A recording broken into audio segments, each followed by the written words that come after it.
মধ্যপ্রাচ্যে উত্তেজনার মধ্যেই ইসরায়েল ও লেবাননের সশস্ত্র গোষ্ঠী হিজবুল্লাহর মধ্যে ১০ দিনের যুদ্ধবিরতি কার্যকর হয়েছে। স্থানীয় সময় শুক্রবার মধ্যরাত থেকে এই যুদ্ধবিরতি শুরু হয়। এর আগে ডোনাল্ড ট্রাম্প ঘোষণা দেন উভয় পক্ষ সাময়িক সংঘাত বন্ধে সম্মত হয়েছে। সংবাদ মাধ্যম দ্য টাইমস অব ইসরায়েল জানিয়েছে, যুদ্ধবিরতি শুরুর ঠিক আগে হিজবুল্লাহ ৫টি রকেট নিক্ষেপ করে। এর মধ্যে ৪টি প্রতিহত করা হলেও একটি খোলা স্থানে পড়ে। আগের হামলায় ইসরায়েলে ৪ জন আহত হন, যাদের মধ্যে ২ জনের অবস্থা গুরুতর। অন্যদিকে যুদ্ধবিরতি কার্যকরের আগে ইসরায়েলও হামলার মাত্রা বাড়িয়ে দেয়। সানবিট সব দিবে সামাল।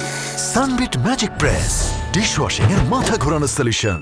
ইসরায়েলি প্রতিরক্ষা বাহিনীর দাবি, গত ২৪ ঘণ্টায় লেবাননের দক্ষিণাঞ্চলে হিজবুল্লাহর বিভিন্ন স্থাপনা লক্ষ্য করে অন্তত ৩৮০টি হামলা চালানো হয়েছে।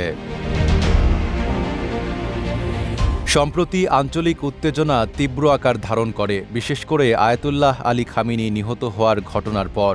এর জেরে ইসরায়েলের বিরুদ্ধে সরাসরি সংঘাতে জড়ায় হিজবুল্লাহ। যদিও ইরান ও যুক্তরাষ্ট্রের মধ্যে চলমান কূটনৈতিক তৎপরতা পরিস্থিতি কিছুটা শান্ত করার পথ তৈরি করেছে।